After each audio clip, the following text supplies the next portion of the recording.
तो भजन तो गुजराती में है पर सिंपल है, शायद आप समझ सकेंगे कि परमात्मा की इच्छा से सब होता है।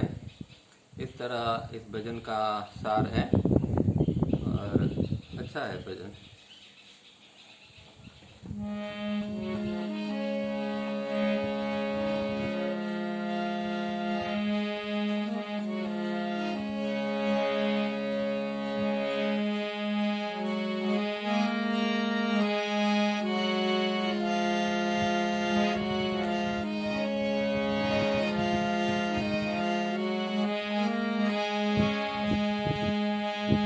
તારી ઈચ્છાથી બધું થાય પ્રભુ, તારી ઈચ્છાથી બધું થાય, તેથી ભક્તો ના દુબાય પ્રભુ, તારી ઈચ્છાથી બધું થાય, તારી ઈચ્છાથી બધું થાય પ્રભુ, તારી ઈચ્છાથી બધું થાય. સૂરજ સર્વને તાપથી બાળે, શીતલ શશી સંતપ્તને થારે, સૂરજ સર્વને તાપથી બાળે, શીતળ શશી સંતપ્તને થારે, કુસુમો વિકસે ને કરમાય પ્રભુ, તારી ઈચ્છાથી બધું થાય, તારી ઈચ્છાથી બધું થાય પ્રભુ, તારી ઈચ્છાથી બધું થાય.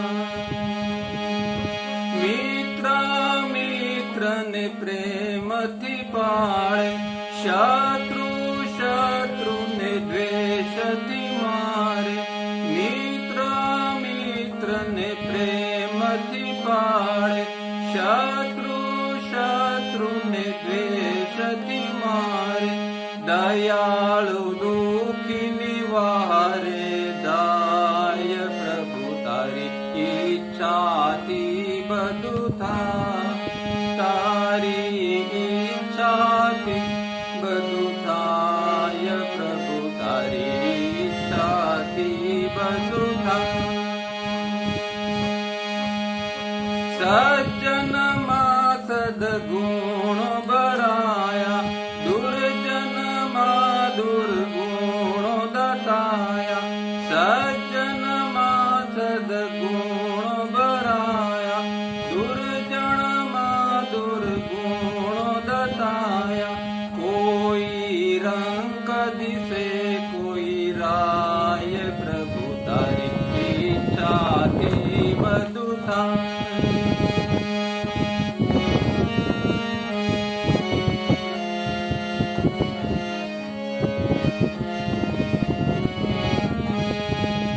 આર્તની આંખે આંસુ જરે છે, તૃપ્ત ન હોતે હાસ્ય રમે છે, આર્તની આંખે આંસુ જરે છે, તૃપ્ત ન હોતે હાસ્ય રમે છે, કોઈ મંગલ ગીતો ગાય પ્રભુ, તારી ઈચ્છાથી બધું થાય, તારી ઈચ્છાથી બધું થાય પ્રભુ, તારી ઈચ્છાથી બધું થાય. સુખ ને દુઃખ પ્રસાદી તારી, એમાં શ્રદ્ધા અચલ રહો મારી, સુખ ને દુઃખ પ્રસાદી તારી, એમાં શ્રદ્ધા ચલ રહો મારી, કૃપાલુ ગર્વ ન ઉપજ જરાય પ્રભુ, તારી ઈચ્છાથી બધું થાય, તારી ઈચ્છાથી બધું થાય પ્રભુ, તારી ઈચ્છાથી બધું થાય.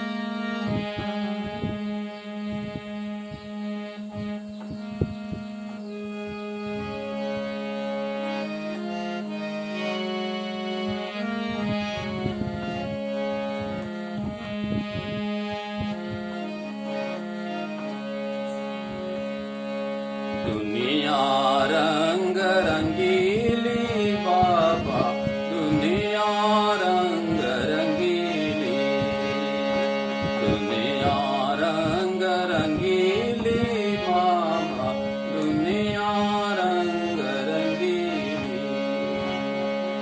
ये दुनिया एक सुंदर बगिया, ये दुनिया एक सुंदर बगिया, शोभा इसकी न्यारी है।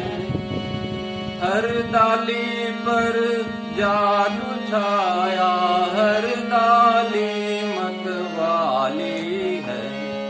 अद्भुत पंछी फूल मनोहर, अद्भुत पंछी फूल मनोहर, कली कली चटकीली बाबा, दुनिया रंग रंगीली, दुनिया रंग रंगीली बाबा, दुनिया रंग रंगीली।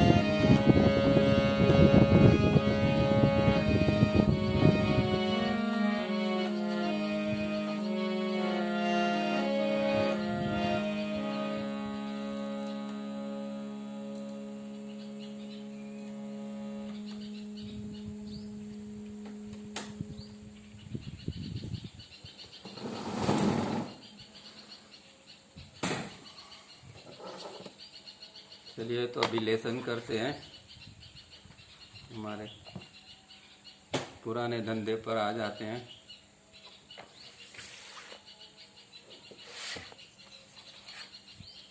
अच्छा, हमारे अंदर हमेशा प्रश्न उत्पन्न होने चाहिए और प्रश्न के जवाब भी हमें अंदर से ढूंढने चाहिए। वो एक अच्छी स्टडी होती है और इसे एक अच्छी अंडरस्टैंडिंग बनती है। तो अब मैं कल एक एक्सरसाइज कर रहा था तो मुझे अंदर ही अपने आप में एक प्रश्न जागा कि भाई इतना हमने इंटेंसिटी के बारे में तो सब देखा, एक सेंटर्स एक दूसरे पर डोमिनेंस करते वगैरह वगैरह। तो मैंने सोचा कि अगर कोई व्यक्ति दूसरी व्यक्ति के ऊपर जब डोमिनेंस करती है, वर्चस्व जमाने का प्रयत्न करती है या उसको धमकाती है, तो कौन से सेंटर्स दोनों के अंदर काम करते होंगे। तो ये एक सोचने की बात है। फिर सोचते सोचते मुझे समझ में आया, आप भी सोचिए क्या हो सकता है। तो पहली बात तो ये है कि जब हम दूसरे के ऊपर डोमिनेट करते हैं तब हमारे आई ई और एस केंद्र, मतलब इमोशन और सेक्स केंद्र जो है वो दोनों एकदम एक्टिव हो जाते हैं और वो दोनों दूसरे के ऊपर डोमिनेट करने का प्रयत्न करते हैं और उनको ये इंटेलेक्चुअल सेंटर का भी सपोर्ट मिलता रहता है उस दौरान। अब सामने वाले का जो है वो तो चारों चार सेंटर जो है वो एकदम एक्टिव हो जाएंगे, चारों चार सेंटर जो है वो इम्पल्स को रिसीव करेंगे, क्योंकि इमोशनल और सेक्स सेंटर को तो बुरा लगता है, पर साथ साथ में उस दौरान ये जो है इंटेलेक्चुअल सेंटर भी उसको सपोर्ट करता है। तो सामने वाले को तो चारों सेंटर जो है वो इफेक्ट करेंगे और जो बोलने वाला है, कहने वाला है, उसके अंदर खास करके इमोशन और सेक्स सेंटर उसको डोमिनेट करेंगे और इंटेलेक्चुअल सेंटर का भी सपोर्ट उसको मिल जाएगा।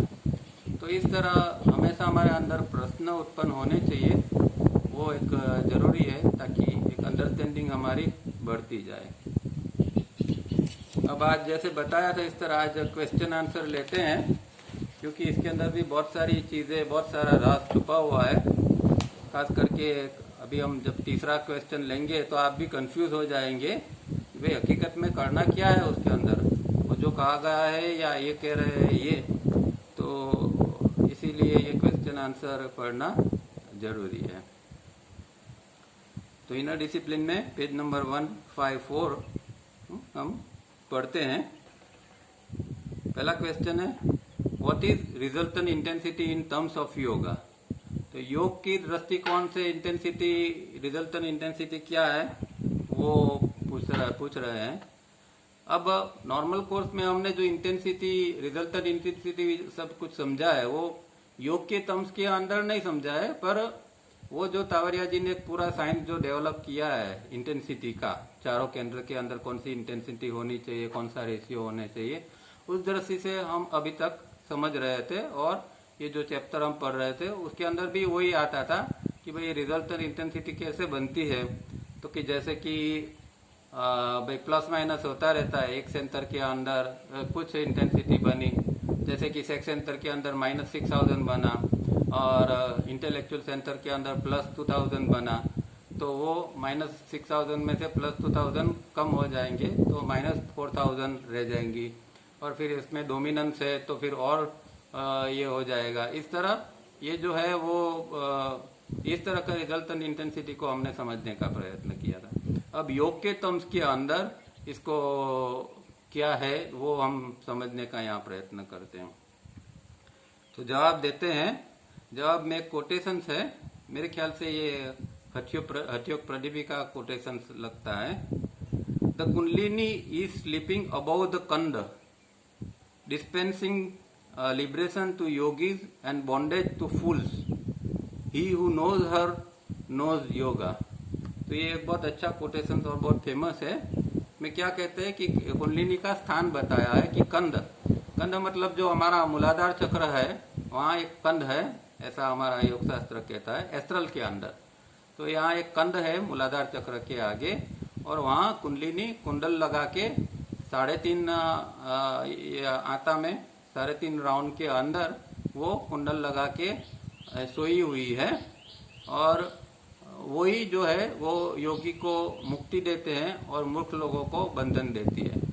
योगी को मुक्ति क्यों देती है कि जब वो जागती है और धीरे धीरे करके सब चक्रों का भेदन करके वो जब ब्रह्मरंध्र के अंदर मस्तिष्क के अंदर जो चक्र है, फाइनल चक्र, बिंदु चक्र या सहस्त्रार, वहां पहुंचती है, तब उसकी यात्रा खत्म होती है।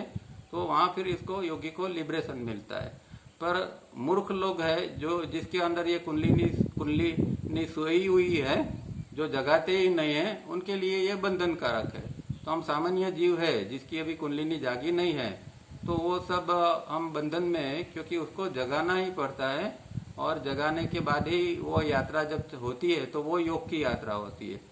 इसीलिए कहा कि he who knows her knows yoga. अगर आप कुंडलिनी शक्ति को जानते हैं, महसूस करते हैं, अनुभव करते हैं, तो वही योग का जानना हो गया। फिर आगे कहते हैं kundalini is man's basic resultant intensity, minus intensity is resulting in bondage, high plus resulting in liberation. तो ये कुंडलिनी जो है वो इंसान की बेसिक रिजल्टेंट इंटेंसिटी है, जो ये पड़ी हुई है अभी सुसुप्त अवस्था के अंदर। तो वो हर एक व्यक्ति के अंदर पड़ी हुई है और वो हर एक व्यक्ति की बेसिक रिजल्टेंट इंटेंसिटी है। चाहे वो कोई भी है व्यक्ति, गंवार है, गुनहगार है, एजुकेटेड है, कोई भी व्यक्ति है, हर एक के अंदर ये रिजल्टेंट इंटेंसिटी पड़ी हुई होती है। पर जब तक उसको हम जगाते नहीं है तब तक वो जो है वो ऐसे ही पड़ी रहती है। और अगर इसका स्कोर माइनस में होता है तो वो बॉन्डेज हो जाता है, और जब इसको जगा के हम प्लस रिजल्टिंग में जाते हैं तो वो लिबरेशन इसका रिजल्ट आता है। तो ये कुंडलिनी शक्ति का एक ये है, मतलब कुंडलिनी शक्ति जो है ये इस तरह, जैसे कि हम देखें कि भाई वो चार्ट के अंदर देखते हैं कि भाई इतनी रिजल्टेंट इंटेंसिटी बनी, तो वो सारी इकट्ठा करते करते करते कुछ अमाउंट के ऊपर जब हम जाते हैं तब ये रिजल्टेंट इंटेंसिटी जितनी ज्यादा बनती है उसके बाद ये कुंडलिनी शक्ति जागती है। तो कई बार ऐसा भी प्रयोग किए जाते हैं कई परंपराओं के अंदर कुंडलिनी शक्ति जगाने का, पर ज्यादातर कुंडलिनी शक्ति नहीं होती है। कई लोग कोई किसी गुरु के पास शक्तिपात दीक्षा लेते हैं तो वो प्राण जाग जाता है और लोग ऐसा समझते हैं कि भाई हमारी कुंडलिनी जग गई। और कई बार ऐसे गुरु भी ऐसे ही बताते कि हाँ बेटा तेरी कुंडलिनी जाग गई। अब गुरु की कुंडलिनी जागी है कि नहीं वो भी एक शंकास्पद है। तो ऐसा होता है, पर हकीकत में ये जो है वो कुंडलिनी शक्ति जगाना इतनी कोई आसान बात नहीं है। उसके लिए आपको हाई प्लस रिजल्टेंट इंटेंसिटी को इकट्ठी करनी पड़ती है। This book has shown that through purified desire and sanctified emotions, he provides those stable vibrations. The cultivation of emotional tranquility is one of the first steps.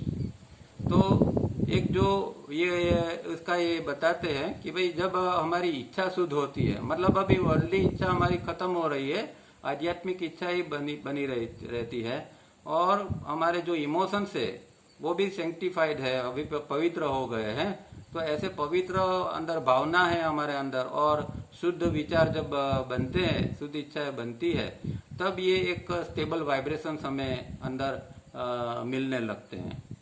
और दूसरी बात ये है कि जो कल्टीवेशन ऑफ इमोशनल ट्रैंक्विलिटी, मतलब कि वो जो भावनात्मक जो एक शांति है उसको बनाए रखना, वही एक फर्स्ट स्टेप उसके अंदर है। तो ये अध्यात्म के अंदर, कुंडलिनी शक्ति के मार्ग के अंदर भी ये फर्स्ट स्टेप है कि आपको इमोशनल ट्रैंक्विलिटी तो बनानी ही पड़ेगी। हमारे अंदर डिस्टर्बेंस है वो तो इमोशनल ही है, जो भी कुछ है वो सब कुछ इमोशनल है। प्रॉब्लम हमारे, किसी ने कुछ कहा, हमें बुरा लग गया, या कुछ और कुछ हो गया, हमें कुछ घाटा हो गया, हम डिस्टर्ब हो गए। हम हर एक जो है इमोशनल लेवल के ऊपर ही हम हमेशा डिस्टर्ब होते हैं। तो वो उसका एक इमोशनल ट्रैंक्विलिटी हमारे लिए बना रहना बहुत जरूरी है। पर ये कब आता है कि जब हमारा IESN केंद्र बैलेंस में आएगा, इमोशनल केंद्र भी जो है वो भी केंद्र वो बैलेंस में आएगा, तब ये इमोशनल ट्रैंक्विलिटी बनेगी। इसके अलावा इतनी वो आसान नहीं है।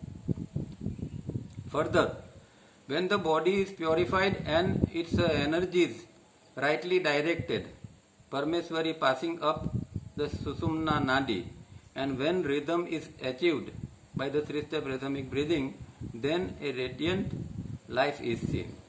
तो यहाँ अभी फिर से ये कुंडलिनी की बात कर रहा है। परमेश्वरी मतलब का कुंडलिनी का लिए ये परमेश्वरी भी कहा जाता है। और जब परमेश्वरी मतलब की कुंडलिनी शक्ति जो सुषुम्ना नाड़ी में, क्योंकि वो जो सुषुम्ना जो है वहाँ ही वो सोई हुई है, उसका मुख जो है वो सुषुम्ना के पास है, और हमारी सबकी सुषुम्ना नाड़ी अभी बंद है। हम जीते हैं इडा पिंगला और दूसरी नाड़ियों से। तो सामान्य योगी की सुषुम्ना नाड़ी चलती होती है।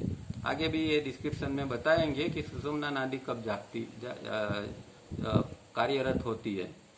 तो यहाँ जो है कहते हैं कि when the body is purified, तो जब शरीर शुद्ध हो जाता है, मतलब शरीर मतलब फिजिकल और एस्ट्रल दोनों, और योग करते करते जब ये फिजिकल एस्ट्रल बॉडी शुद्ध हो जाते हैं, और फिर जब एनर्जी जो इसके बाद जो एनर्जी जागती है उसको राइटली डायरेक्ट करना पड़ता है, मतलब कि सही ढंग से उसको चैनलाइज करना पड़ता है। इस सुषुम्ना नाड़ी में उसको बहाना पड़ता है, ले जाना पड़ता है। And when rhythm is achieved, और फिर थ्री स्टेप रिदमिक अगर एक एस्टेब्लिश हो जाता है, 24 घंटा चलता है, then a radiant life is seen, फिर उज्जवल एक जीवन बन जाता है। उसको फिर और कुछ करना होता नहीं। एक जीवन जो है वो एक अद्भुत जीवन, एक शांतिप्रद जीवन वो व्यक्ति जीने लगता है, और दूसरों को भी वो मदद रूप बनता है, क्योंकि उसने अंदर से ही कुछ प्राप्त कर लिया है, तो दूसरों को भी अच्छी तरह मदद रूप बन सकता है। तो ये हो गया हमारा पहला प्रश्न। अब दूसरा प्रश्न के ऊपर जाते हैं। What is exactly meant by pranayama? तो ये एक प्रश्न बार बार पूछा जाता है, और अगर कोई सामान्य व्यक्ति और कोई सामान्य योग साधक या और कोई ट्रेडिशनल किसी को ये पूछा जाता है तो सीधा कह देगा कि भाई चौथा अंग जो है वो प्राणायाम है, और प्राणायाम के अंदर श्वास लेना, रोकना, छोड़ना होता है। पर तावरिया जी का साइंस बिल्कुल अलग है, बहुत डीप में है, और प्राणायाम का एक अलग ही अर्थ निकालते हैं यहाँ, वो हमें समझने जैसा है। The steps necessary for the achievements of yoga are yama, niyama, asana, प्राणायाम, प्रत्याहार, धारणा, ध्यान, समाधि। तो पतंजलि महर्षि ने जो अष्टांग योग बताया है, जिसके 8 अंग है, ये यहाँ उन्होंने बताया है।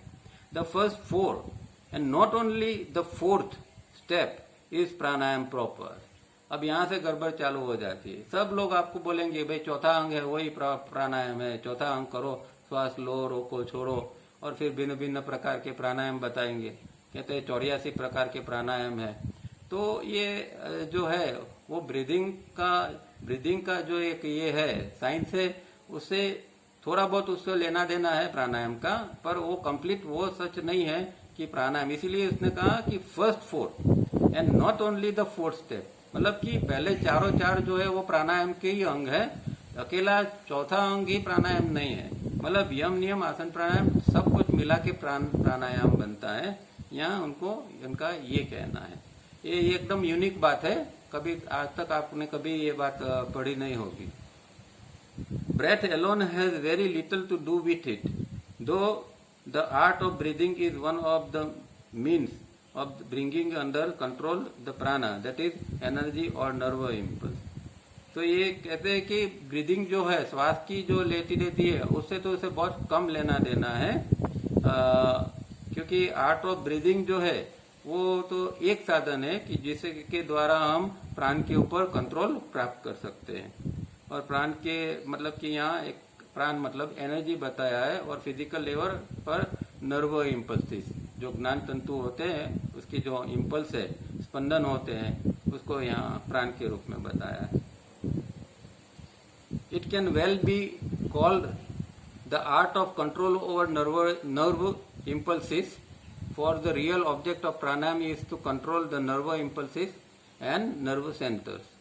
तो उसको कहते हैं कि भाई ये नर्व जो इम्पल्सिस है उसको कंट्रोल करना ही इसका हेतु है। प्राणायाम का जो हेतु है उसको हेतु ये है कि नर्व बॉडी, फिजिकल बॉडी के अंदर जो नर्व इम्पल्सिस है और एस्ट्रल के अंदर जो हमारे इम्पल्सिस आते हैं प्राण के रूप में, इसको कंट्रोल करना वही ये प्राणायाम का हेतु है। और नर्व इम्पल्स और इसे नर्व सेंटर्स जो है वो नर्व सेंटर्स जो है अलग अलग, उसको भी कंट्रोल करना इसका एक हेतु है। प्राण इज इम्पल्सिव, प्राण इज इम्पल्स। तो इम्पल्स हम जानते हैं कि भाई 5 इंद्रियों के द्वारा हमारे अंदर आते हैं, वो इम्पल्स है। तो प्राण जो है 5 इंद्रियों द्वारा जो आते हैं, हम आंख से कुछ देखते हैं और हमारे आंखों द्वारा जो अंदर आ रहा है वो भी प्राण है। कान से सुनते हैं, स्पर्श करते हैं, स्मेल लेते हैं, ये सब सारी चीजों में से जो हमारे अंदर जो आता है, कुछ सूक्ष्म तत्व आता है जो दिखाई नहीं देता है, उसको प्राण कहा जाता है। प्राण इज इम्पल्स। वायु is a current of impulses. अब जो ये प्राण अंदर आया, इम्पल्स अंदर आया, उसको कोई किसी को कैरी करना पड़ता है, उसको किसी को उसका वहन करना पड़ता है। तो जो वहन करता है वो उसको वायु कहा जाता है। तो प्राण अंदर जो आता है बाहर से वो प्राण है, और वायु जो है वो उसको हर डिफरेंट नाड़ी के अंदर, डिफरेंट बॉडी के अंदर अलग अलग जगह पर जो ले जाता है उसको वायु कहा जाता है। अब वायु के बारे में भी बहुत सारे ग्रंथों के अंदर मिसकंसेप्शन है। प्राण, अपान, समान, व्यान, उदान, ये सब खास करके आर्युवेद में भी बताए हैं, पर ये सब खास करके फिजिकल लेवल के ऊपर ही ये लोग बताते हैं कि ये प्राण से ऐसा डाइजेशन होगा और अपान से ऐसा एक्सक्रीशन होगा वगैरह वगैरह। हकीकत में ये जो मेन चीज है वो तो एस्ट्रल की है, और एस्ट्रल के अंदर जो काम कर रहा है उसका जो आउटकम है वो फिजिकल के लेवल पर है। पर अनफॉर्चुनेटली कई किताबों के अंदर ये चीज होती ही नहीं है। वो फिजिकल लेवल की बात बताते हैं, प्राण से ये होता है, अपान से ये होता है, समान से ये होता है, पर एक्चुअली ये है सब एस्ट्रल लेवल की बात। The autonomic nervous system comprising of the sympathetic and parasympathetic nervous systems carries impulses or current received from within the body or from outside the body, coming either from other human being or from other terrestrial or cosmic source, or from 1 food and drink, 2 breathing, 3 sensation of sound, touch, sight and smell, in short incoming coded impulses and outgoing decoded thoughts।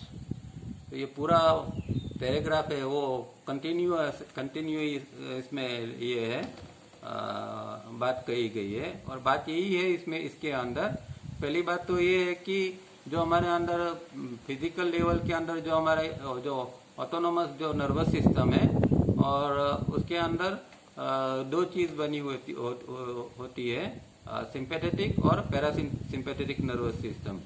Autonomous nervous system के अंदर 2 systems है, sympathetic और parasympathetic.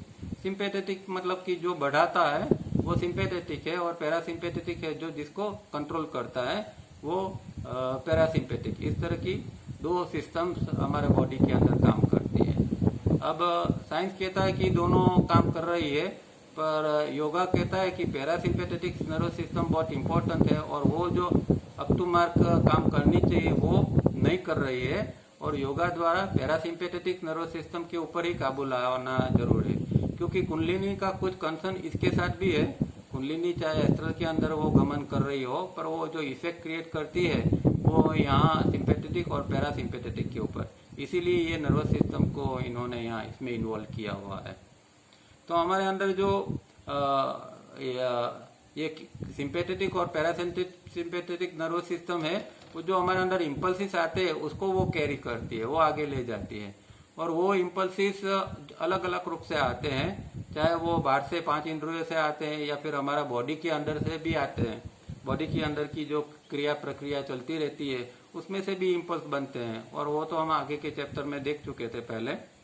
या फिर कहते हैं कि लौकिक पार्थिव मतलब पृथ्वी के लेवल से भी ये आती है, या कॉस्मिक लेवल से ब्रह्मांड में से भी ये इम्पल्सिस आ सकते हैं। या फिर ये 3 चीजों से जो हमने आगे देखा था, food and drink, breathing and sensation of 5 senses.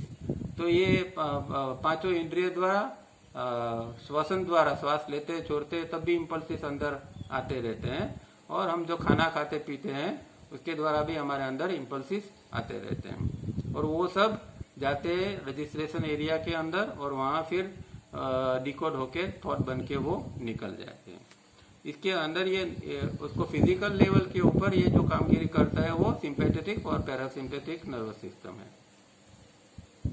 Pranayama therefore signifies the controlling of energy, that is the impulses of the autonomic nervous system and the numerous activities of the body caused by them। तो इसलिए ये अभी प्राणायाम को ये इसके साथ जोड़ के बताते हैं कि एक तो प्राणायाम जो है वो है किस लिए कि कंट्रोलिंग ऑफ एनर्जी, जो अंदर एनर्जी बनी चाहे वो फिजिकल लेवल पर या एस्ट्रल लेवल के ऊपर, उसको कंट्रोल करना ये एक पहला प्राणायाम का लक्षण है। और मतलब कि ये जो नर्वस सिस्टम जो है वो नर्वस सिस्टम की अनेक इसकी एक्टिविटी है कि जिसके द्वारा बॉडी के अंदर वो कामगिरी चलती रहती है, वो नर्वस सिस्टम का कामगिरी भी इसके अंदर ही आता है, controlling of energy. It prevents disposition और dissipation of energy and direct along a particular channel. तो ये क्या काम करता है, प्राणायाम से क्या होता है कि एक तो जो ऊर्जा जो है उसका जो बिगाड़ है, उसका जो व्यय है और उसकी जो अव्यवस्था है उसको रोकता है। जो ऊर्जा जो अंदर है, प्राण ऊर्जा जो अंदर चालू हुई है, उसका जो बिगाड़ नहीं होना चाहिए और उसके अंदर अव्यवस्था भी होनी नहीं चाहिए, और फिर इसको डायरेक्ट करके पर्टिकुलर चैनल के अंदर बहाना प्राणायाम है।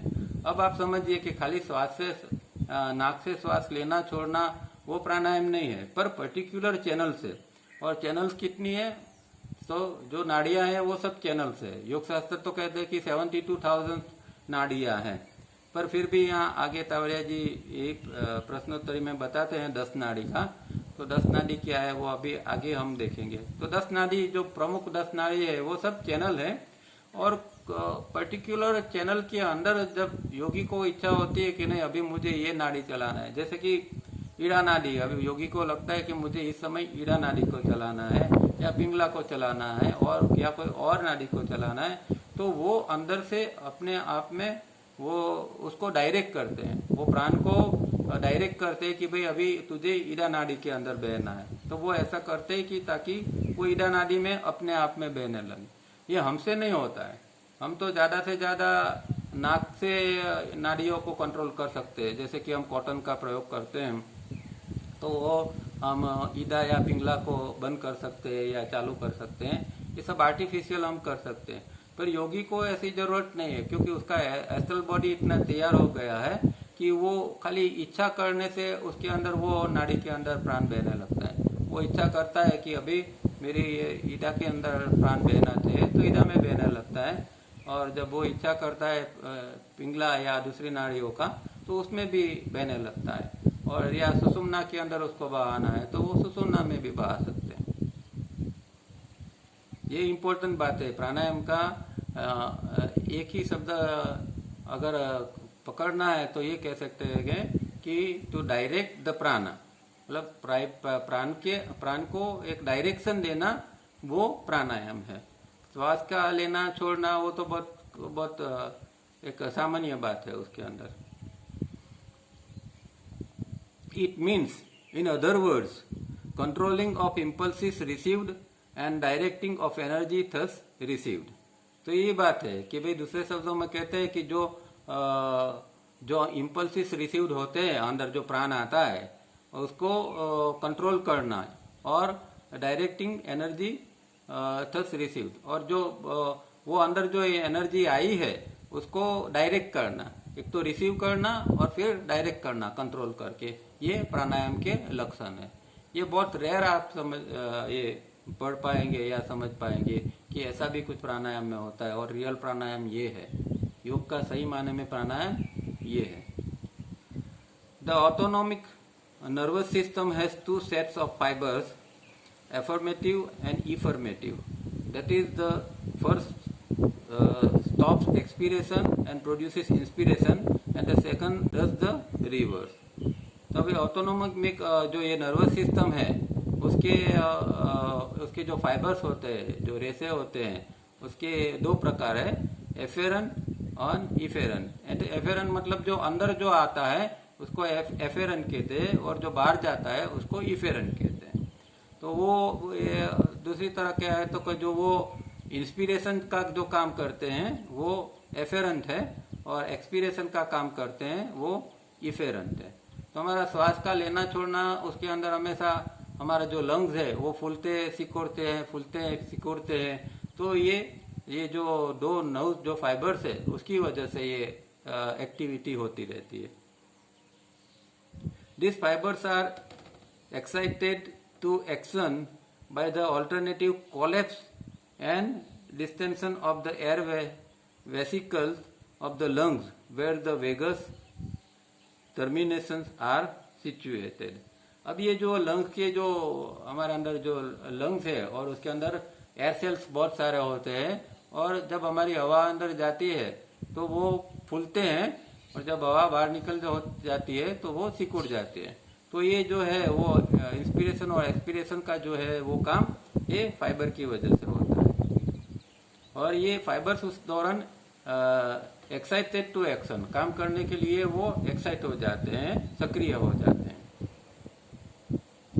और जो एक वेगस करके भी नर्व है हमारे अंदर, और वेगस नर्व जो है वो उसकी जो समाप्ति है, उसका अंत जो है वो यहाँ है, मतलब वो एरिया की जहाँ ये फाइबर जो मिलते हैं वहाँ है। Pranayama is then in effect a process of bringing under control the autonomic nervous systems over which normally we have no control. तो हमारी अभी नर्वस सिस्टम के ऊपर हमारा कोई काबू है नहीं, जो कि हम प्राणायाम के अभ्यास के दौरान या प्राणायाम के अभ्यास से उसकी जो इफेक्ट आती है वो यही आती है कि हम ये ऑटोनॉमिक नर्वस सिस्टम के ऊपर कंट्रोल पा सके।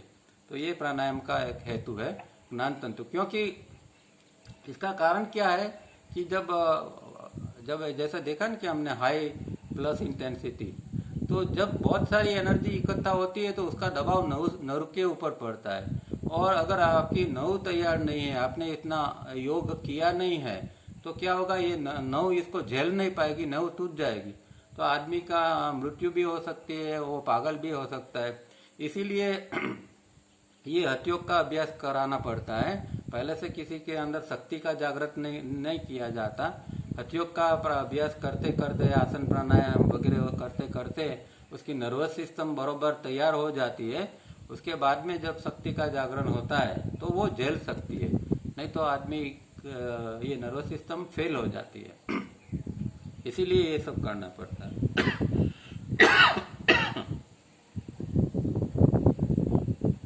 प्राणायाम इज द आर्ट और technique of control of the impulses by the help of many factors, of which one such factor is breathing.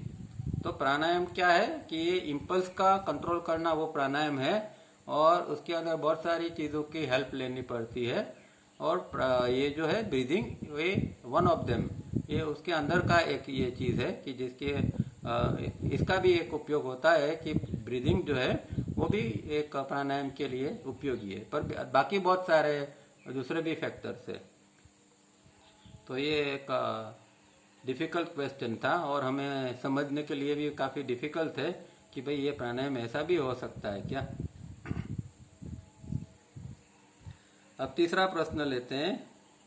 ये प्रश्न थोड़ा इम्पोर्टेंट है और सीरियस भी है, मतलब आपको पढ़ के तुरंत कुछ डिसाइड नहीं करना है, और हो सकते हैं कि आप जो कर रहे हैं उसके विपरीत कुछ उसमें लिखा हुआ है, तो शांति से हम पढ़ेंगे और उसके ऊपर चर्चा करेंगे। there be some one particular overpowering weakness in each individual against which all attempts to control fail. Is there no remedy for such a crushing weakness? Can you suggest something else besides what you offer in your book? तो ये एक बहुत अच्छा प्रश्न है और गहरा भी प्रश्न है कि भाई हर एक व्यक्ति के अंदर एक वीकनेस होती है और हमेशा उसको ओवर पावर करती रहती है। तो कई बार बहुत कुछ हम कर चुके होते हैं, फिर भी ये वीकनेस नहीं जाती है। तो बोलते हैं कि ऐसा कुछ आपके पास कोई चीज़ है कि जिसके द्वारा उसके ऊपर कंट्रोल किया जाए, और ये जो आपने किताब में जो सब करेक्टिव वगैरह बताया, उसके अलावा कोई ऐसी कोई चीज़ है कि जिसके द्वारा हम इसको कंट्रोल कर सके। कोई नो म्यूट खुली जाए छे, म्यूट बंद रखो।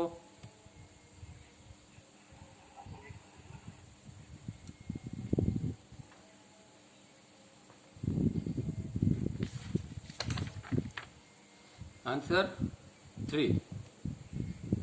There is a simple remedy, the cure of all ill, if nature's simple laws are respected, and besides the disciplines and methods shown in this book. तो कहते हैं कि इसके कुछ आसान तरीके भी होते हैं, ये जो हमारे अंदर जो ये प्रॉब्लम होते हैं इस तरह के उसके, और वो आसान तरीके ये कि हमें नेचर का जो कुछ लॉज है, जो नियम है, उसको फॉलो करना चाहिए, उसको रिस्पेक्ट देना चाहिए, और ये इस किताब के अंदर जो डिसिप्लिन बताई है, मेथड बताई है, उसका भी अभ्यास करना चाहिए। तो एक नेचर का लॉ क्या है वो अभी आगे बताएंगे नाड़ियों के ऊपर, और साथ में ये जो और कुछ उन्होंने बताया वो भी हमको सब करते रहना है। In a healthy person established in perfect yoga, the left and right nostrils flow alternatively for equal duration for 1080 breaths for each nostril. अब क्या कहते हैं, ये समझने की बात है कि एक हेल्दी व्यक्ति है और योग के अंदर जो एस्टैब्लिश हो चुका है, योग के अंदर उसका परफेक्शन आ गया है, ऐसी व्यक्ति का श्वास किस तरह चलता है, हर 1.5 घंटा एक नोस्ट्रिल से चलता है। मतलब कि 1.5 घंटा में अभी राइट चला तो उसके बाद का 1.5 घंटा लेफ्ट चलेगा, उसके बाद फिर से 1.5 घंटा राइट चलेगा, फिर लेफ्ट चलेगा। इस तरह उसका श्वास 1.5 घंटे के 90 मिनट्स के लिए चलता है, और ये 90 मिनट्स में वो कितना श्वास लेगा, 1080। तो 1 मिनट के अंदर कितना श्वास हुआ, 1018, वो 1.5 घंटे के अंदर 90 मिनट के अंदर हुआ, तो 1 मिनट के अंदर 12 बार होगा। हम जो कहते हैं ना 12 साइकिल्स पर मिनट, हमारा जो 3 स्टेप रिदमिक ब्रीदिंग है ना, तो वही बात है कि अगर वो व्यक्ति योग के अंदर परफेक्ट है तो उसका तो 3 स्टेप तो होना ही चाहिए, होता रहेगा।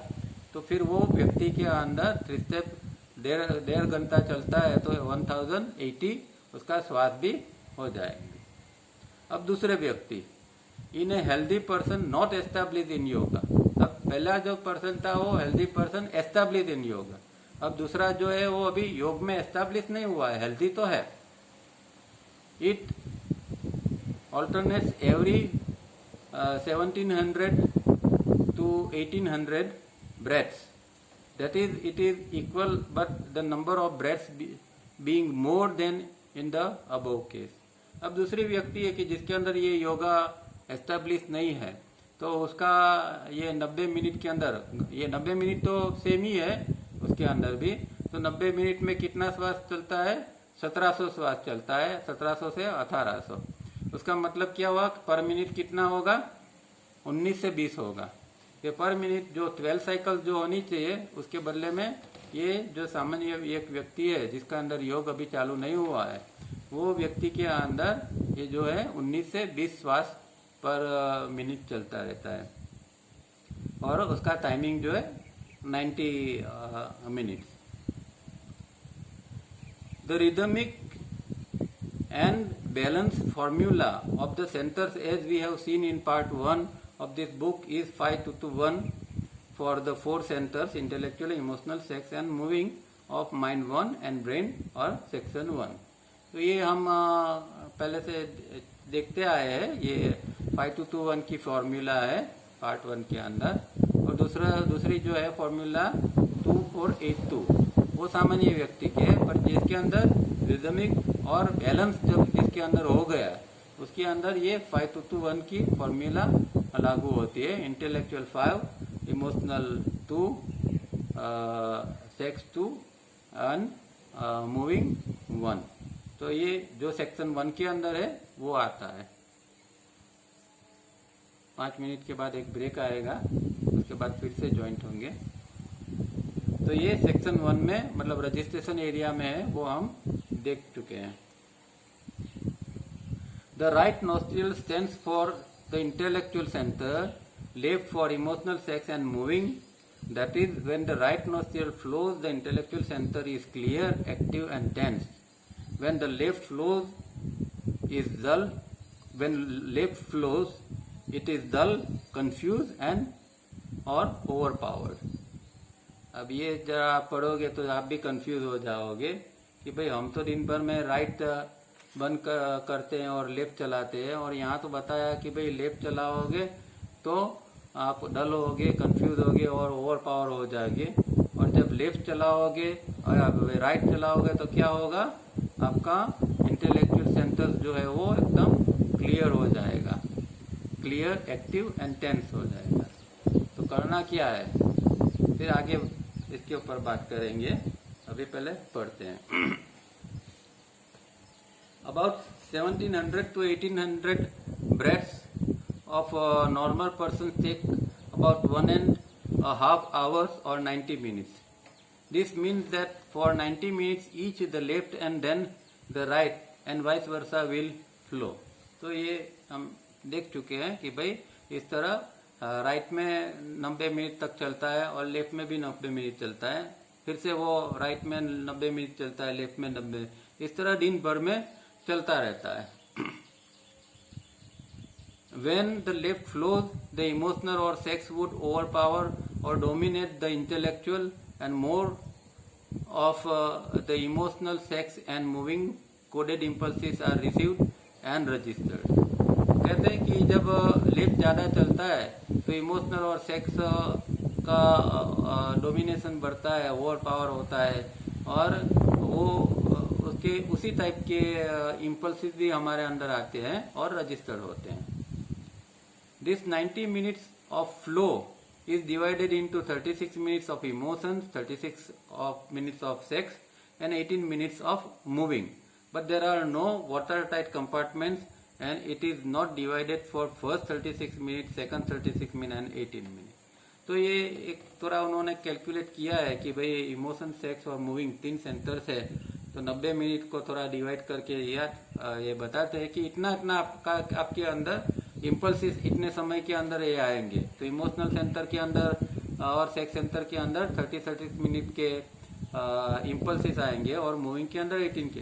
पर ये नॉट एग्जैक्टली कि भाई अभी खाली इमोशनल सेंटर के अंदर ही पहले 36 मिनट्स आएंगे, बाद में सेक्स सेंटर के अंदर 36 आएंगे और लास्ट में 18, ऐसा नहीं है। ये कोई वाटर टाइट कंपार्टमेंट नहीं है। वो ड्यूरेशन, एक ओवरऑल ड्यूरेशन 90 मिनट्स में कितना होता है, तो अप्रोक्सीमेटली इतना हर एक सेंटर के अंदर इतना टाइम जाता है, ऐसा ये बताते हैं। The impulses reach these centers is mixed thing, but the total coded impulses received given the total time for each center accordingly. When the impulses reach the moving center, the moment could be mental or physical. अभी यहाँ moving centre का मतलब ये नहीं है कि भाई शरीर से कुछ भागा भागी किया तो मूविंग सेंटर होगा, पर मेंटल लेवल के अंदर भी जो कुछ चल रहा है, हमारे विचार चल रहे हैं या हमारे अंदर जो कुछ चल रहा है उसको भी मूविंग सेंटर के अंदर ही लिया जाता है. However, as the average person has the more common ratio of 2482, the intellectual right flows for 22.5 minutes only, the emotional for 45 minutes, sex for 90 minutes, and moving for only 22.5 minutes as explained above. अब ये 2482 वाले का ratio के अंदर, और यहाँ क्या है कि लेफ्ट और राइट दोनों नोस्ट्रियल मिला के कितना टाइम होगा, एक में 90 मिनट्स होती है तो दोनों के अंदर 180 मतलब 3 घंटा. तो यहाँ जो बाइफरकेट किया है वो 3 घंटे का भी किया है कि भाई इंटेलेक्चुअल सेंटर के अंदर 22.5 मिनट, इमोशनल सेंटर के अंदर 45 मिनट्स है, सेक्स सेंटर के अंदर 90 मिनट्स है और मूविंग के अंदर फिर से 12.5, मतलब कि ये 180 मिनट लेफ्ट और राइट का दोनों का ये दोनों मिला के यहाँ बताया है.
तो यहाँ हम फुल टोटल देखेंगे 22.5 मिनट, फिर 45 मिनट, 90 मिनट्स और 22.5 मिनट, तो कुल होगा 180 मिनट, 180 मिनट मतलब 3 घंटे, क्योंकि लेफ्ट के अंदर जो चल रहा है उसके 90 मिनट्स गिने हैं और राइट के अंदर जो चल रहा है उसके 90 मिनट गिने हैं, और इस तरह कुल मिला के 180 मिनट्स है.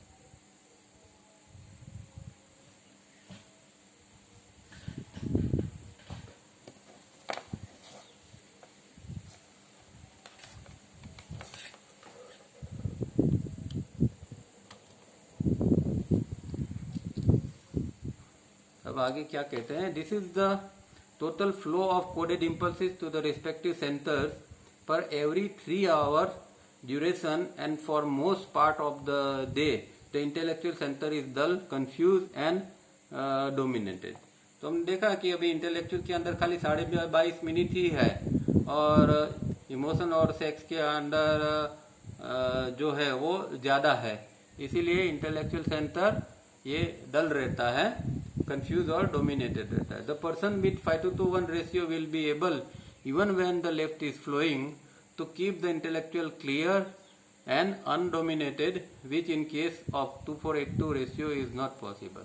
अब 5:1 व्यक्ति में अगर एस्टेब्लिश होता है और उसका लेफ्ट चलता है तो भी कोई प्रॉब्लम नहीं है, क्योंकि उसके अंदर लेफ्ट चलने से ऐसा नहीं है कि इमोशनल सेक्स अभी ओवर पावर करेंगे, क्योंकि उसका इंटेलेक्चुअल का एक सेटिंग हो गया है, इसीलिए इंटेलेक्चुअल सेंटर जो है वो क्लियर हमेशा रहेगा और उसके अंदर जो है वो अनडोमिनेटेड और क्लियर हमेशा रहता है, जो 2482 के अंदर संभव नहीं है. 2482 के अंदर अगर जिसका लेफ्ट ज्यादा चलता है तो वो व्यक्ति के अंदर डलनेस और ये सब जो है कंफ्यूज स्टेट और डोमिनेटेड ऐसा स्टेट बनता है, जबकि राइट चलता है तो वो एक क्लियर स्टेट होता है. It therefore also means that the whole body is more negatively charged and all the ill health symptoms of various types are also attendant thereon. तो लेफ्ट अगर ज़्यादा चलता है तो क्या कहते हैं कि आपका नेगेटिवली आपका बॉडी चार्ज हो जाएगा और वो आपका इल हेल्थ मतलब बीमारी या तबीयत के बिगड़ने के प्रॉब्लम इसके लिए आ सकते हैं. The further away this irregularity of a breath is from the normal, it will denote the malady a person would suffer from, whether intellectual, emotional, sex or moving. तो वो कहते हैं कि भाई अगर ये नॉर्मल व्यक्ति से ज़्यादा ये नॉर्मल से ज़्यादा इरेग्युलर अगर होता है तो फिर क्या होगा कि ये चारों सेंटर के अंदर बीमारी व्याधि आपको आने की संभावना बनी रहती है. इवन इन स्लीप और dreams are dependent on the flow of breaths from a particular nostril, its duration and the centre concern. तो रात को हम सो जाते हैं तो कोई हमें पता भी नहीं चलता कि हमारा कौन सा नॉस्ट्रियल चल रहा है, पर जिस तरह का आपका नॉस्ट्रियल और उसका जो फ्लो होता है उसी तरह आपके अंदर स्वप्न सुस्ती बनती है, आपके अंदर जो कुछ चल रहा होता है, नींद डीप में है या सैलो है, ये जो कुछ हो रहा है वो इसका कारण भी आपका उस समय रात को कौन सा नॉस्ट्रियल आपका चल रहा है उसके ऊपर डिपेंड होगा. पर उसके तो हमारा कंट्रोल है नहीं. फिर भी वो कहते हैं कि अगर जब आप रात को सोते हैं तो लेफ्ट साइड से सोना शुरू करिए, मतलब कि राइट नॉस्ट्रियल आपका सोते समय चालू रहना चाहिए.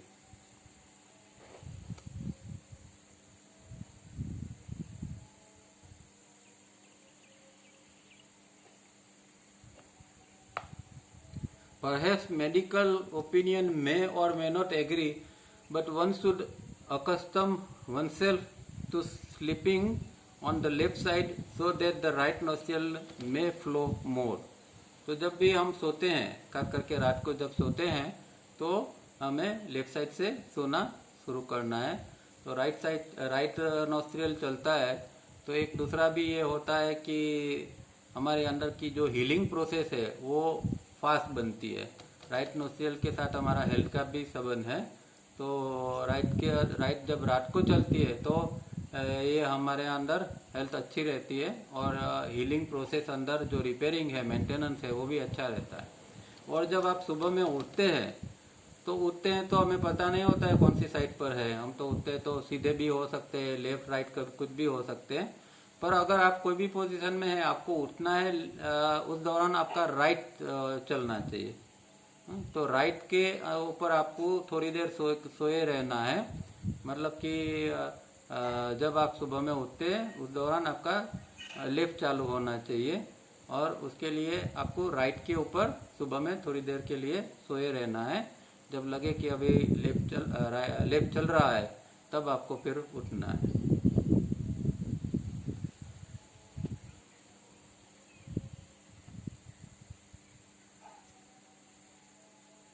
This unbalanced flow from the left nostril creates high minus resultant intensity due to overactive conditions of emotional, sex and moving center, and the person is therefore prone to anger, sex, depression, strained nerve, debit account and inferiority complex. इतने सारे disease कर दिए कि हम घबरा जाएंगे कि अभी क्या करें, राइट चलाए कि लेफ्ट चलाए. कहते हैं कि अगर आपका लेफ्ट ज़्यादा चलेगा तो क्या होगा, आपके अंदर ये एंगर, सेक्स, डिप्रेशन, नर्व्स के ऊपर दबाव, फिर डेबिट अकाउंट और इंफीरियरिटी कॉम्प्लेक्स, ये सारा हो सकता है और हाई माइनस रिजल्टेंट इंटेंसिटी बन सकती है. Can one blow the breath out through the mouth and simultaneously be able to drink also. तो क्या कोई व्यक्ति मुंह से फूंक मारता है और उसी दरमियान पानी भी पी सकता है? ऐसा तो हो नहीं सकता. मतलब कॉन्ट्राडिक्टरी चीज़ यहाँ बताई है. Natural laws bring about fix result.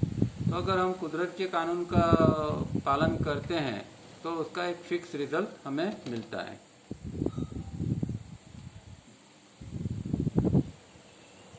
Can therefore one have a predominantly left nostril flowing and yet have a high plus intensity thought?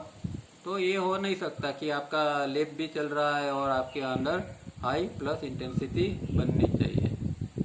It will be learned from experience that whenever an overpowering weakness is predominant, the left nostril will be flowing.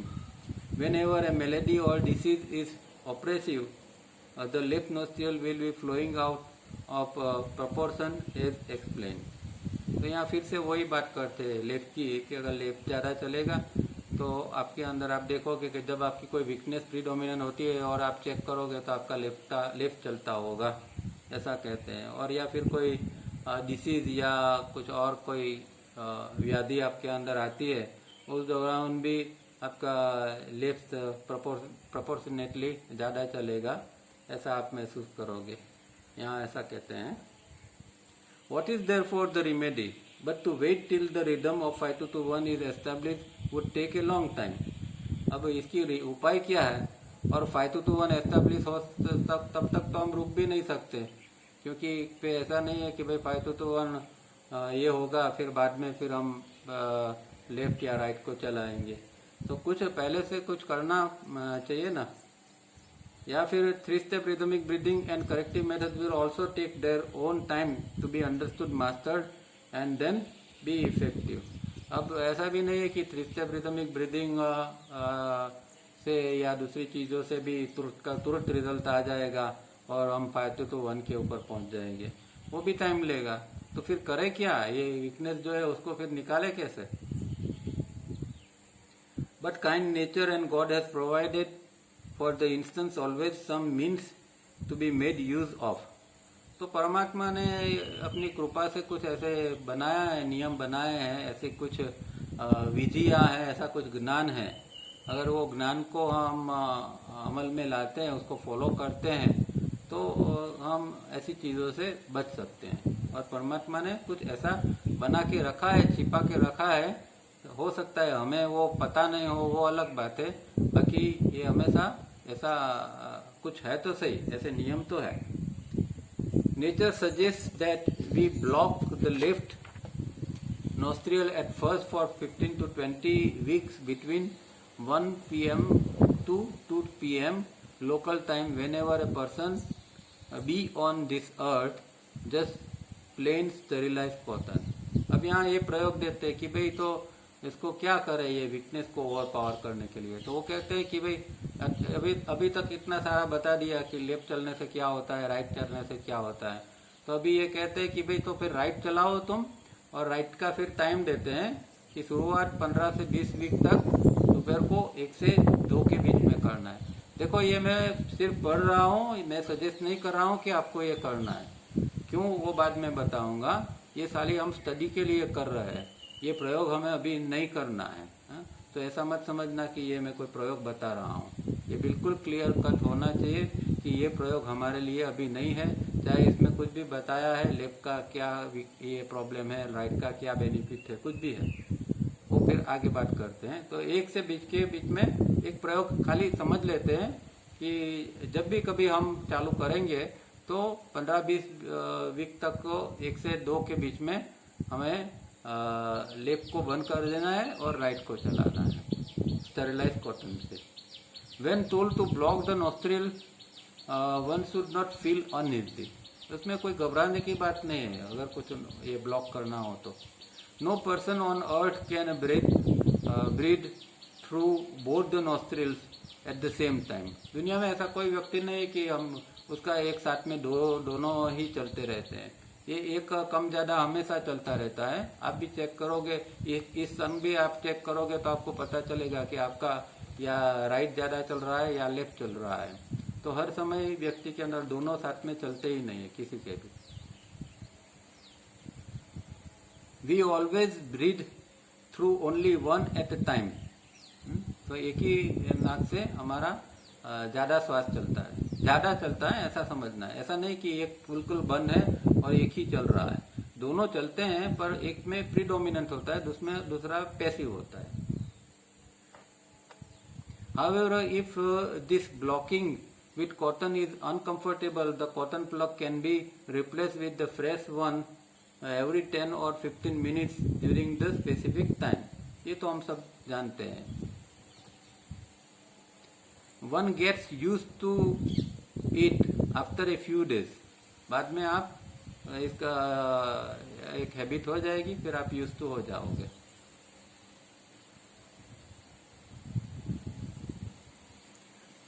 Slowly, then increase the time after the first 15-20 weeks from 12:30 p.m. to 2:30 p.m. तो पहले 1 घंटे का प्रयोग बताया था, अभी 2 घंटे का प्रयोग बताया है. दोनों साइड पर आधा घंटा बढ़ा देने का. 15-20 वीक तक का ये ऐसा करने के बाद में फिर आप इसको बढ़ा सकते हैं, 12.5 से 2.5 कर सकते हैं. After about 5 weeks, further increase the time from 12 p.m. to 3 p.m. और लास्ट में हमें 12 से 3 तक इसको ब्लॉक करके रखना है. राइट लेफ्ट को ब्लॉक करके राइट 12 से 3 के बीच में चलाना है. In the meantime, proper methods and disciplines as outlined in part 1 will slowly bring about the 5-2-1 rhythm in the body. तो उसके साथ में ये तो करना है प्रयोग, उसके साथ में ये जो और कुछ भी जो कुछ बताया है उन्होंने 3 स्टेप, करेक्टिव वगैरह वगैरह, वो भी साथ में करते जाना है. तो धीरे धीरे करके 5-2-1 के ऊपर आप एस्टेब्लिश हो जाओगे. Further to this 3 hours 12 to 3 p.m. At the evening hours. अभी ये 2 टाइमिंग है उसके अंदर, एक दोपहर का है और एक शाम का रात का है. तो ये 12 से 3 कंप्लीट हो जाता है, उसके बाद में शाम का प्रयोग चालू करना पड़ता है.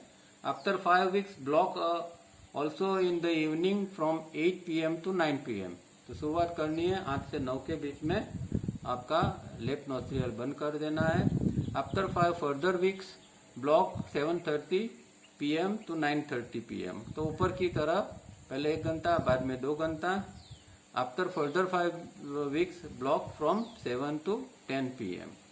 Neither is the blocking uncomfortable nor is the blocking visible if the plug is fine and light and small.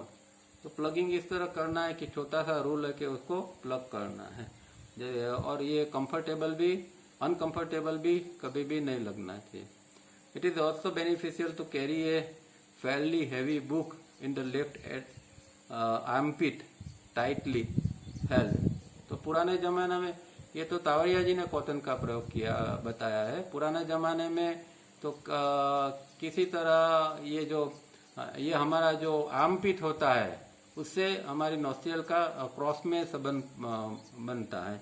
तो आपने देखा था कि जो पहले एक जो ऋषि मुनि है क्या, वो जो पुराने हमें कोई पिक्चर या फोटो देखते थे तो ऐसे एक छोटी सी लकड़ी के ऊपर हाथ रख के वो बैठे होते हैं. तो वो उसको काक घोड़ी बोलते हैं. वो काक घोड़ी जो होती है वो बगल में दबा देते हैं योगी को, और वो जो ध्यान करने वाले को जिस समय जिस नाड़ी को चलाना है आर्टिफिशियली, तो वो उस बगल के अंदर वो दबा देते हैं, तो फिर उससे क्रॉस नाड़ी चलने लगती है. इसीलिए यहाँ बताया है कि अगर आप हैवी बुक तो लेफ्ट आर्मपिट के अंदर रखोगे तो आपका राइट नोस्ट्रियल चालू रहेगा. अब ये तो पढ़ लिया. अब एक सबसे इम्पोर्टेंट सवाल हमारा अंदर यही होगा कि भाई ये तावरिया जी ने जो प्रयोग दिए हैं वो ज़्यादातर हमें पता है कि राइट को बंद करके लेफ्ट को चलाने के लिए बोले, और ये जो यहाँ बताए उससे उल्टा है. तो ये डिफरेंस क्या है और हमें क्या करना है, और ये कंफ्यूजन अनफॉर्चुनेटली इंटरनेट के ऊपर भी बहुत लोगों के अंदर है. और बहुत सारे लोग मुझे प्रश्न भी पूछते हैं. कई लोग तो अननेसेसरी आर्ग्यूमेंट भी करते हैं क्योंकि उन लोगों को ने कुछ दूसरा तावरिया जी का पढ़ा ही नहीं है. वो लोग जानते हैं कि खाली तावरिया जी ने यही प्रयोग बताया है. तावरिया जी ने बहुत सारे प्रयोग योग के बताए हैं, और हर एक डिसीज के लिए क्या ये कॉटन का प्रयोग है, कम से कम 10 से 15 प्रयोग तो डिसीज के उन्होंने बताए हैं. पर जिन लोगों का स्टडी नहीं है और सिर्फ ये बुक पढ़ते हैं, उन लोगों को ऐसा लगता है कि नहीं हमें तो खाली ये राइट नोस्ट्रियल ही चलाना है क्योंकि उसके अंदर ऐसा लिखा है. ये जो प्रयोग है ये हकीकत के अंदर एडवांस प्रयोग है।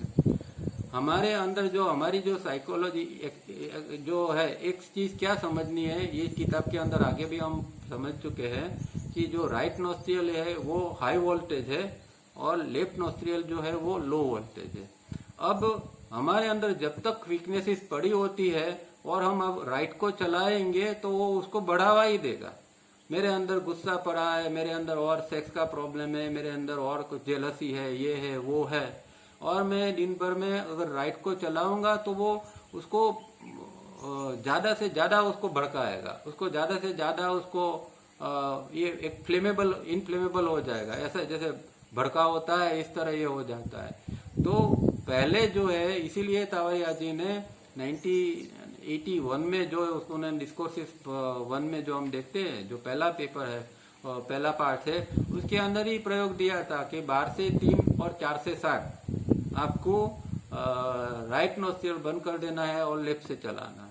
और बाद में उन्होंने लास्ट में जाते जाते वो प्रयोग के बदले में और सिंपल प्रयोग दिया हमें कि भाई 1 से 4 के बीच में ही खाली राइट बंद कर दो। मेरा कहने का मतलब ये है कि ये राइट नोस्ट्रियल चलाना इम्पोर्टेंट है, पर जिसने कुछ योग किया है और जिसने के अंदर कुछ बॉडी के अंदर कुछ डेवलप हुआ है वो लोग ही राइट चलाएंगे तो उसको बेनिफिट है। ये क्लियर कट उन्होंने अपने लेक्चर के अंदर भी बोला है। अगर आप सुनोगे तो उन्होंने बताया है लेक्चर के अंदर कि हर 1.5 घंटे के अंदर पृथ्वी से बाहर प्राण बाहर फेंकते हैं, और पर्टिकुलर के टाइम के अंदर अगर वो हमारे स्वास्थ्य से अंदर जाता है तो हमें नुकसान करता है। जैसे उन्होंने बताया कि भाई 1 से 4 के बीच के अंदर का टाइमिंग ऐसा है कि उसके अंदर आपके राइट नोस्ट्रियल से, मतलब पिंगला नाड़ी से आपके अंदर वो प्राण जाता है तो आपको नुकसान करता है। पर जिसके अंदर जिसका बॉडी तैयार है, जिसने योग किया है, वो आदमी अगर उस समय चलाएगा तो उसको ज्यादा फायदा होगा, क्योंकि वो एनर्जी को पचा पाएगा। समझे बात? तो इम्पोर्टेंट बात ये है कि ये जो राइट नोस्ट्रियल चाहे इतना इम्पोर्टेंट है, पर जब तक हम हमारी योग के अभ्यास द्वारा हमारी वीकनेसेस को थोड़ी कम नहीं करते हैं, तब तक हमें ये राइट नोस्ट्रियल नहीं चलाना है। नहीं तो आपको ऐसा लगेगा कि इससे मेरा एंगर से सब निकल जाएगा, सब कुछ बढ़ जाएगा। आपको प्रयोग करके देखना है तो देख लेना, अभी आपके अंदर जितना गुस्सा है उससे आपका गुस्सा बढ़ जाएगा अगर ये आप प्रयोग करोगे। और ये बहुत सारे लोगों के अंदर हमने देखा है, जिन लोगों ने बिना समझे चालू किया था सबको बंद करना पड़ा, एंड आई एम विटनेस।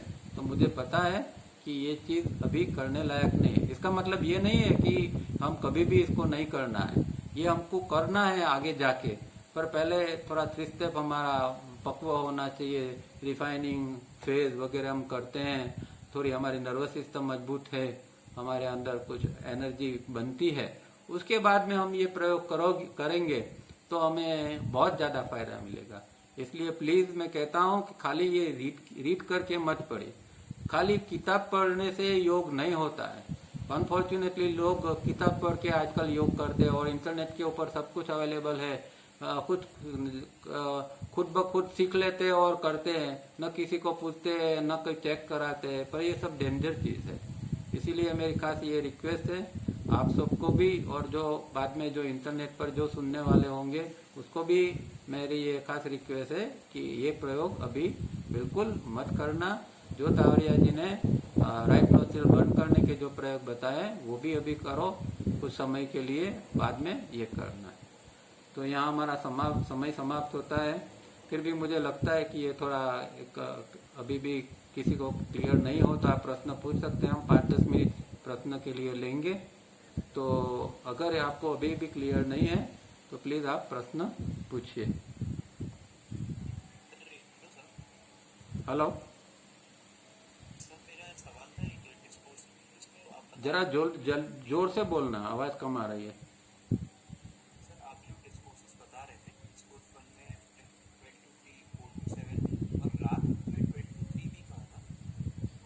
वो कहा था, पर वो एप्लीकेशन के लिए नहीं है। उन्होंने बोला था कि रात का भी ये प्रयोग है, पर क्योंकि रात को तो हम कोई जाग के ये प्रयोग नहीं करना होता है। और दूसरी बात ये है कि रुई लगा के सोने की भी मना है, तो ऐसा नहीं कि फिर हम 3 घंटे तक रात को बैठे रहेंगे, इसीलिए रात का प्रयोग अलाउड नहीं है। वो चीज है अपने आप में। अगर हम सो के उस तरह वो कर सकते हैं, रात को सो के फिर हम वो नाड़ी को चला सकते हैं तो वेल एंड गुड, पर ऐसा ये कॉटन डाल के वो प्रयोग नहीं करना है।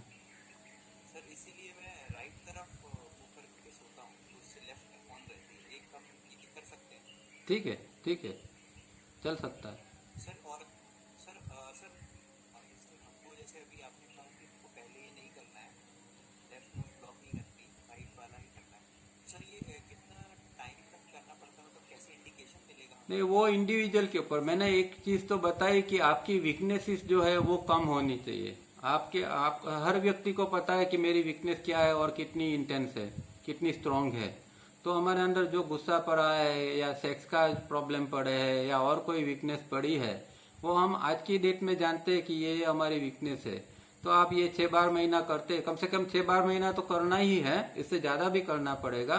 पर 6 बार महीना करके आपको लगता है कि हाँ अभी थोड़ी बहुत सारी ठीक ठीक वीकनेस हो रही है और उसके साथ में मेरा रिश्ते वगैरह भी ठीक ठीक चल रहा है, बॉडी थोड़ा तैयार हो रहा है, उसके बाद में आप कर सकते हैं।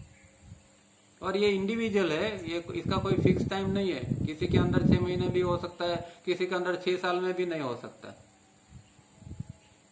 सर मेरे को जैसे अभी जो भी नेगेटिव इमोशन आते हैं, मैं सीधे अवेयर हो जाता हूँ जैसे ही आते हैं। मैं अपने आप को सेपरेट करता हूँ, ऑब्जर्व करता हूँ। तो सर ये आ रहे हैं लेकिन अब ये जा नहीं रहे हैं, उसको सेपरेट करता हूँ। तो ये क्या कंडीशन है सर ये?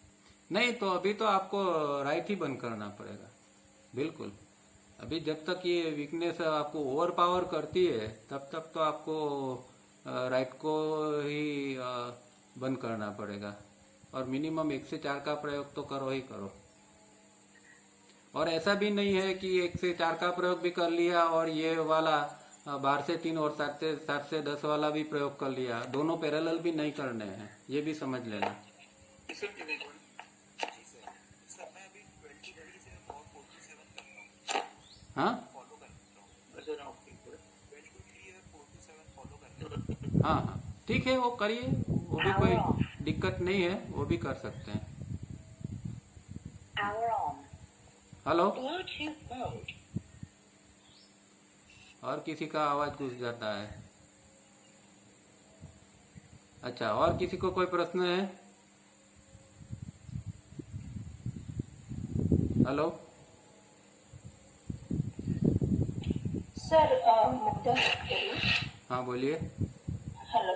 हाँ बोलिए। हाँ सर, मुझे प्रश्न था, जैसे कि अभी जब ये तावरे जी का इतना सारा अभी मतलब समझ में आ रहा है, आप बता रहे हैं, तो जी, एक मन में कंफ्यूजन रहता है। जैसे कि हम लोग पहले पूजा पाठ करते हैं या फिर अभी मेरी हालत है कि मैं किसी और जगह पे हूँ जहाँ के तौर तरीके अलग होते हैं और हम लोग अलग फॉलो करते हैं। अंदर से कुछ अलग इंट्यूशन अपने आते हैं जो कि ये मानने के लिए तैयार नहीं होते जो बाकी के लोग करते हैं, और पूरा का पूरा माहौल वैसा होता है। उस समय में जो हम लोग बोलते हैं कि अपने मन में अगर एक भी बुरा विचार आया तो वो काउंटेबल होता है, कि उसका हिसाब वो वहाँ ऐड हो जाता है अपने बुक में। तो वो टाइम पे इतना मुश्किल होता है सर खुद को संभालना। तो उस टाइम पे क्या किया जाए जबकि ऐसा माहौल होता है कि हर रोज आपको कुछ अधिक समय के लिए वहाँ पे रहना पड़ता है उस माहौल में। उस टाइम पे क्या करना चाहिए सर? देखिए, पहली बात तो ये है कि जो परमात्मा भगवान या परम तत्व के लिए हमने जो कंसेप्ट बनाए हैं ना, वो कंसेप्ट छोड़ देने चाहिए। परम तत्व वो परम ही है और इसको हम किसी भी इसमें बांध नहीं सकते, उसको किसी भी हालत में किसी भी फॉर्म में किसी के अंदर बांध नहीं सकते हैं।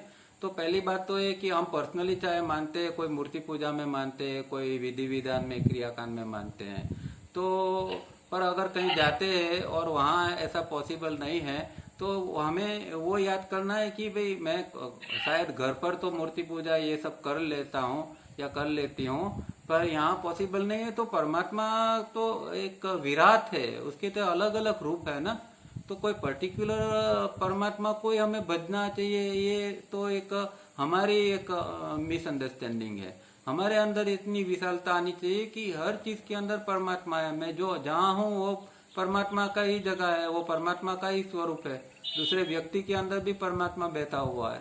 तो फिर कंफ्यूजन आपको रहेगा नहीं, और कंफ्यूजन का सवाल भी नहीं रहता है। जब हम क्या है कि कोई पर्टिकुलर चीज के लिए एक आग्रह रखते हैं तो हमारे अंदर एक कंफ्यूजन आता है, पर आपके अंदर एक एक्सेप्टेंस एक्सेप्टेंस आता है कि भाई इस स्थिति के अंदर मुझे ये परमात्मा ने रखा है, तो ये स्थिति है तो मुझे इस तरह रहना है।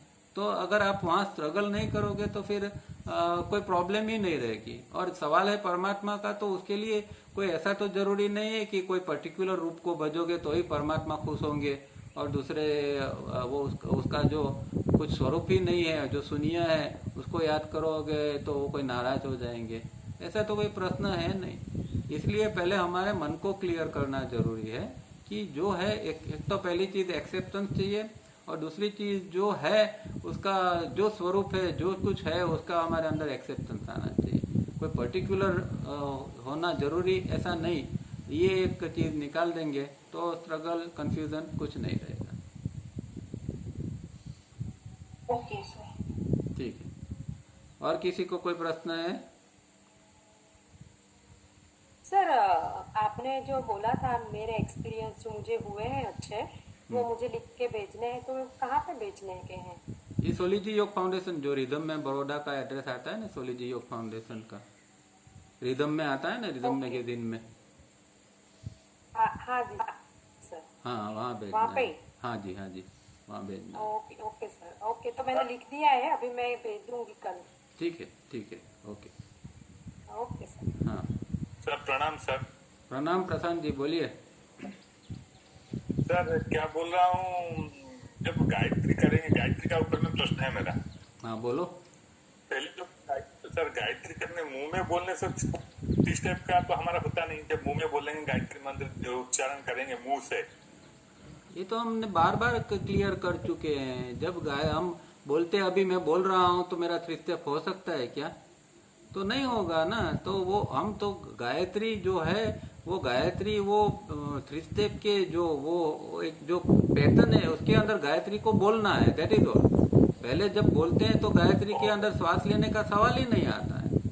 पर वो जो 1 2 3 5 6 1 2 3 5 6 है वो पैटर्न के ऊपर हमें बोलना है, समझे ना। 10 सेकंड के अंदर हमें गायत्री मंत्र को कंप्लीट करना है। तो पहले 1 2 3 5 6 में बोलना है, फिर 1 2 3 5 6 में बोलना है, इस तरह 10 सेकंड के अंदर। उसमें श्वास का सवाल ही नहीं आता है ना। ये तो हम आगे भी क्लियर कर चुके हैं। ठीक है, ठीक ठीक सर, थैंक यू सर, नमस्ते। ओके। चलिए तो आज यहाँ समाप्त करते हैं। समय काफी हो गया है। किसी को और प्रश्न है तो नेक्स्ट टाइम लेंगे। और ये खास ध्यान में रखना, ये राइट नोस्ट्रियल लेफ्ट नोस्ट्रियल की बात, और जो हम प्रयोग राइट को बंद करने का कर रहे हैं वही अभी करना, और कुछ मत करना। ठीक है, चलिए, thank you very much. Thank you sir. Thank you. हाँ, thank you, thank you. Thank you sir, thank you. हाँ, Thank thank you, you, sir. Thank you, thank you.